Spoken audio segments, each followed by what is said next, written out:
participation in an inclusive, transparent, and accountable manner. Is President William Ruto set to trim his cabinet? Well, tonight, KTN News can reveal that there are plans for a cabinet shakeup that may see several ministries merged and number of cabinet secretaries reduced. This as President Ruto held a cabinet meeting Thursday at State House here in Nairobi, where the cabinet was briefed on the security situation in the country following riots. KTN's senior political affairs reporter Daniel Kariuki has more on the cabinet meeting. In one of the longest cabinet meetings chaired by President William Ruto, the protests that have rocked the country in the past 2 weeks took center stage. The meeting was informed that while the riots began as a protest against tax measures proposed in the Finance Bill 2024, they were infiltrated, hijacked, and taken over by criminal and opportunistic political forces. In the meeting, the president said the government must now focus on charting a new future for the country, pointing out that significant changes must be made to align with that new future. And perhaps the president signaling to the CSs of a possible cabinet shakeup in line with the changes. KTN has learned that a cabinet reshuffle could be in the offing.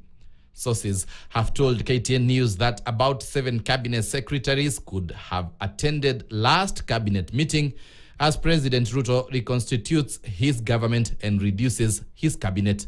7 ministries could be scrapped following the reorganization, which will see certain departments merged and some state corporations disbanded.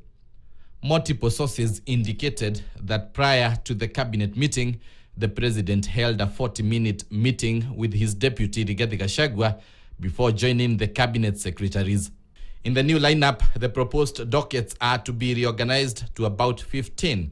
Some key ministries will be Ministry of Defense, Ministry of Interior, Ministry of Energy, Ministry of Health, Ministry of Education, National Treasury, Ministry of Agriculture, Livestock and Irrigation, Ministry of Foreign Affairs and ESC, Ministry of Labor and Public Service, Ministry of Affirmative Action and Gender, Ministry for Water, Forest and Environment, Ministry of Tourism, Culture, Youth and Sports, Ministry of Infrastructure, Lands, Housing, Public Works and Roads, Ministry of Economic Planning, MITI, SME, Cooperatives, Delivery Unit, ICT, and the Attorney General.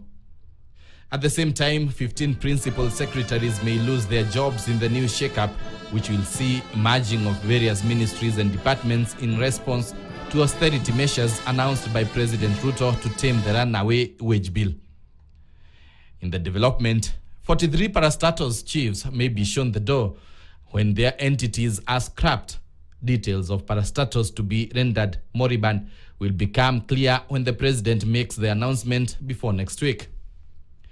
In his communique released to the media after the meeting, President said the National Treasury is reorganizing the budget to accommodate the new reality, which will include substantial cutting down of budgets to balance between what is to be implemented and what can wait, and ensuring that the key national programs are not affected.